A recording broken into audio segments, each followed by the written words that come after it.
കാസർഗോഡ് എരിക്കുളം വലിയ പാറയിൽ നൂറ്റാണ്ടുകൾ പഴക്കമുള്ള ശിലാചിത്രങ്ങൾ കണ്ടെത്തി. മൂർച്ചയുള്ള ആയുധം കൊണ്ട് കോറിയിട്ടതെന്ന് കരുതുന്ന പരുന്തിന്റെയും പാമ്പിന്റെയും ചിത്രങ്ങളാണ് കണ്ടെത്തിയത്. ഇതോടെ ജില്ലയിൽ നിന്ന് മാത്രം കണ്ടെത്തിയ ശിലാചിത്രങ്ങളുടെ എണ്ണം 200 കവിഞ്ഞു.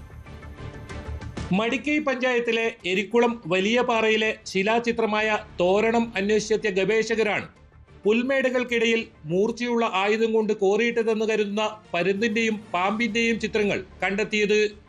സമീപത്തായി മനുഷ്യന്റെ മുഖത്തിനോട് സാദൃശ്യമുള്ള അവ്യക്തമായ രൂപവും കൊത്തിവെച്ചിട്ടുണ്ട്.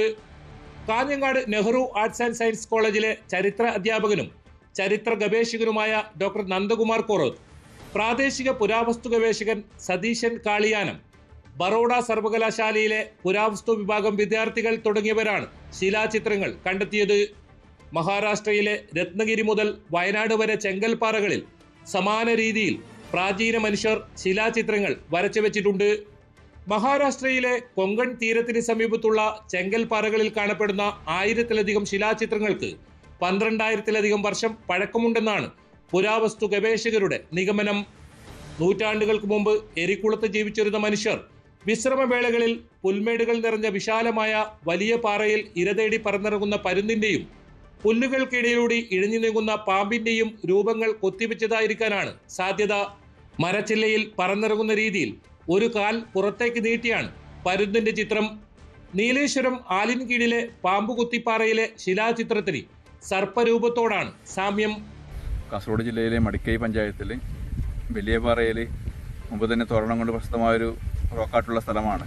അപ്പോൾ അവിടെയാണ് നിരീക്ഷണം നടത്തിയപ്പോൾ ഒരു പരുന്തിൻ്റെ രൂപവും ഒരു പാമ്പിൻ്റെ രൂപവും ദൃശ്യമായത്. മുൻകാലങ്ങളിൽ ഇവിടെ വന്നിരിക്കുന്ന മനുഷ്യന്മാർ ചെലവഴിക്കുമ്പോൾ ഇവിടെ വന്നിറങ്ങുന്ന പരുന്തിനെയും പാമ്പിനെയും കണ്ടിട്ട് ആ രൂപം കൊത്തിയെടുത്തതായിരിക്കുവാനാണ് സാധ്യത. നല്ല മൂർച്ചയുള്ള ആയുധം കൊണ്ടാണ് കൊത്തി ഉണ്ടാക്കിയവയാണ് ഈ രൂപങ്ങൾ. പിന്നെ ഈ പാറ വളരെയധികം ഹാർഡാണ്. അതുകൊണ്ട് മാത്രം നമുക്കറിയാം ഇവിടെ മാത്രമാണ് പുല്ല് വളരാത്തത്, ബാക്കിയെല്ലാം പുൽമേടാണുള്ളത്. ഈ ഒരു പ്രദേശം ഒഴിച്ച് ബാക്കി എല്ലായിടത്തും ചുറ്റുവട്ടത്തും പുല്ലുകളുണ്ടെങ്കിലും ഇവിടെ പുല്ലുമാറ വരാതിരിക്കാൻ വേണ്ടി അത്രമാത്രം ഹാർഡായ ഒരു പാറയിലാണ് ഇവർ ഈ വർക്ക് ചെയ്തിട്ടുള്ളത്.